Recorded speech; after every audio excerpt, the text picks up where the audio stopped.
नमस्कार। आकाशवाणी जयपुर अजमेर से प्रस्तुत हैं प्रादेशिक समाचार।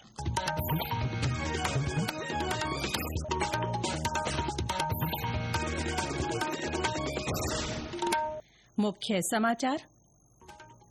प्रधानमंत्री नरेंद्र मोदी आज 2 दिन की यात्रा पर मालदीव पहुंचेंगे। राजस्थान स्वास्थ्य विज्ञान विश्वविद्यालय में स्वास्थ्य सेवाओं की गुणवत्ता में सुधार के लिए डिजिटल हेल्थ फाउंडेशन कोर्स शुरू किया जाएगा। करगिल विजय दिवस की वर्षगांठ के उपलक्ष्य में प्रदेश में विभिन्न कार्यक्रम आयोजित। और मौसम विभाग का आज 7 जिलों में बारिश का येलो अलर्ट।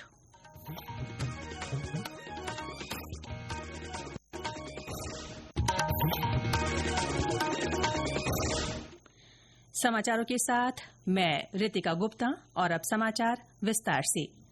प्रधानमंत्री नरेंद्र मोदी आज 2 दिन की यात्रा पर मालदीव पहुंचेंगे।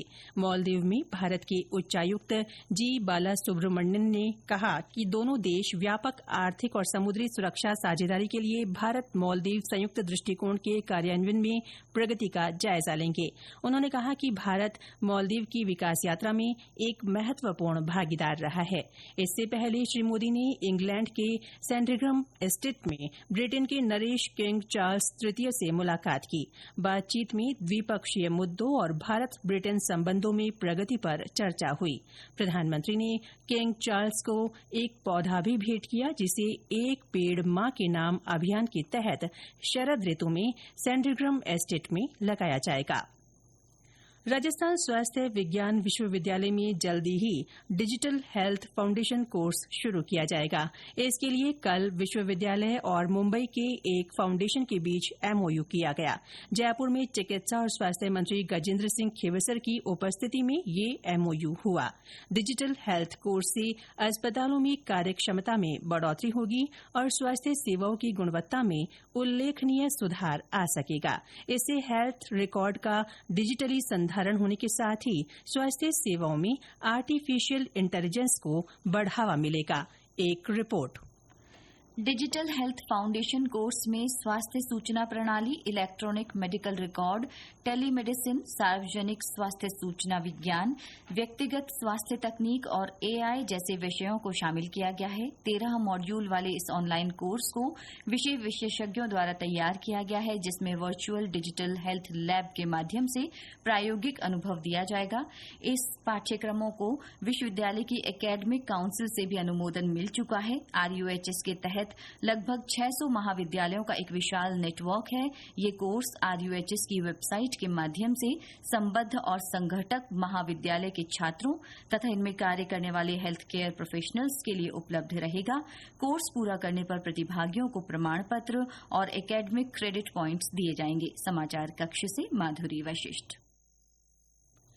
गृह राज्य मंत्री जवाहर सिंह बेढ़म ने कल डीग जिले के नगर विधानसभा क्षेत्र में 17 सड़क मार्गों का शिलान्यास किया। लगभग 29 किलोमीटर लंबी इन सड़कों के शिलान्यास के बाद उन्होंने कहा कि इन सड़कों के निर्माण से यातायात सुविधा बेहतर होगी, साथ ही औद्योगिक विकास और पर्यटन के क्षेत्र में भी मदद मिलेगी। उन्होंने कहा कि आने वाले दिनों में 18 और सड़कों का उपहार इस विधानसभा क्षेत्र को दिया जाएगा। नगर विधानसभा में चहुमुखी विकास हो रहा है। सड़क निर्माण के क्षेत्र में जो अभूतपूर्व काम हुआ है, हम इन 1.5 वर्ष के कार्यकाल में ही 72 सड़कें, जिनके कुछ परमानेंट रेस्टोरेशन है, कुछ नई सड़कें हैं, उनके शिलान्यास और शुभारंभ करने का काम किया। 100 करोड़ के आसपास सड़कों के काम जो हुए हैं, उनके हम 3 दिन में लोकार्पण और शिलान्यास करेंगे। उनके लोकार्पण और शिलान्यास के कार्यक्रम लगातार चल रहे हैं।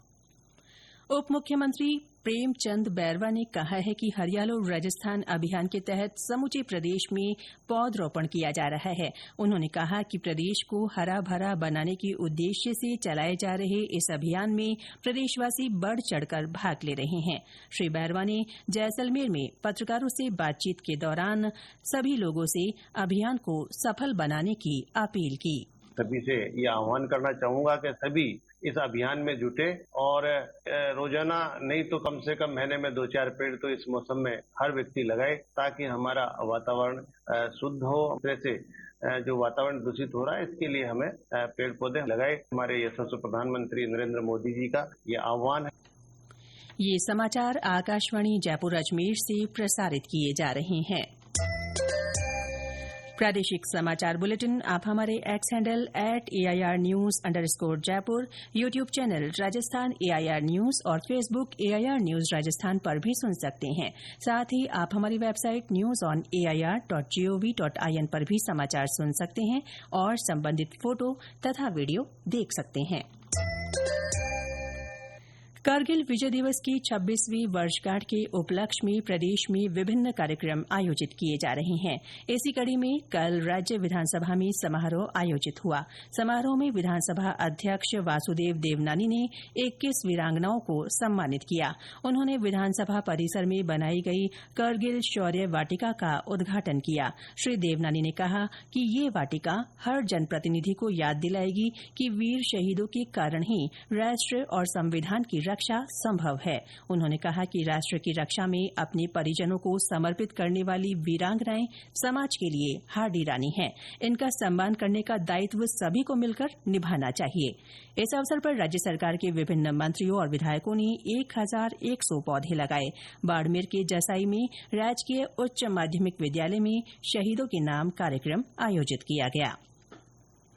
हनुमानगढ़ के किसान परंपरागत खेती से आगे बढ़ते हुए साल भर में 3 फसल उगाकर मुनाफा कमा रहे हैं।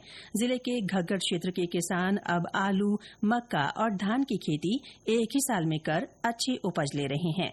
हमारी संवाददाता ने बताया कि इससे साल भर मंडियों में विभिन्न फसलों की लगातार आवक होती रहती है। आमतौर पर गेहूं खरीद पूरी होने के बाद जून जुलाई में मंडियां सुनी रहने लगती है, लेकिन इस बार मक्के की बम्पर आवक ने न केवल रौनक बढ़ा दी है बल्कि किसानों की आमदनी भी बढ़ाई है। जिले के घग्गर क्षेत्र के किसान अब आलू, मक्का और धान की फसलें एक साल में ले रहे हैं। इससे किसानों को बेहतर उत्पादन और लाभ मिल रहा है। मक्के की फसल औसत 90 दिन में तैयार हो जाती है, जिसकी आवक जून जुलाई तक रहती है। कृषि विपणन विभाग के आंकड़ों के अनुसार जून 2025 में जिले की मंडियों में 6292 क्विंटल मक्का आया, जबकि 2024 में इसी अवधि में सिर्फ 2689 क्विंटल मक्का आया था। मक्का 2000 रुपए प्रति क्विंटल भाव से बिक रहा है। मैना देवी, आकाशवाणी समाचार, हनुमानगढ़।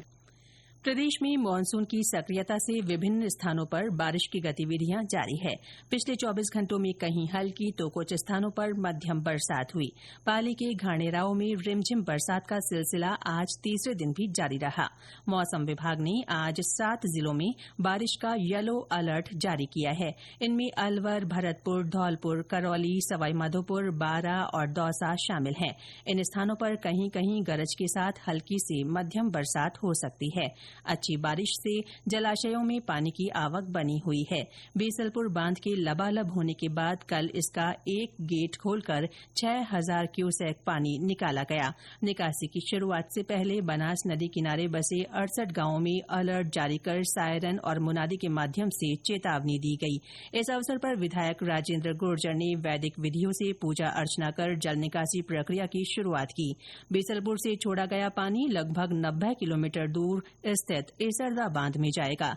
ईसरदा बांध में 30 जुलाई से जल संग्रहण की प्रक्रिया शुरू की जाएगी। उधर सवाईमाधोपुर से हमारे संवाददाता ने बताया कि वहां बनास नदी में बीसलपुर से छोड़े जा रहे पानी की आवक को देखते हुए नदी किनारे बसे गांवों को अलर्ट किया गया है। प्रधानमंत्री नरेंद्र मोदी आगामी रविवार को आकाशवाणी से मन की बात कार्यक्रम के जरिए लोगों से अपने विचार साझा करेंगे। ये इस रेडियो कार्यक्रम की 124वीं कड़ी होगी। श्रोताओं द्वारा इसके लिए सुझाव भेजने का आज अंतिम दिन है। इन्हें टोल फ्री नंबर 1800-117800 पर दिया जा सकता है। वहीं नरेंद्र मोदी ऐप और माई जीओवी ओपन फोरम के जरिए भी सुझाव भेजे जा सकते हैं। और अंत में मुख्य समाचार एक बार फिर। प्रधानमंत्री नरेंद्र मोदी आज 2 दिन की यात्रा पर मालदीव पहुंचेंगे। राजस्थान स्वास्थ्य विज्ञान विश्वविद्यालय में स्वास्थ्य सेवाओं की गुणवत्ता में सुधार के लिए डिजिटल हेल्थ फाउंडेशन कोर्स शुरू किया जाएगा। करगिल विजय दिवस की वर्षगांठ के उपलक्ष्य में प्रदेश में विभिन्न कार्यक्रम आयोजित। और मौसम विभाग का आज 7 जिलों में बारिश का येलो अलर्ट। इसके साथ ही प्रादेशिक समाचार बुलेटिन समाप्त हुआ। हमारा अगला बुलेटिन दोपहर 1 बजे प्रसारित होगा। नमस्कार। है।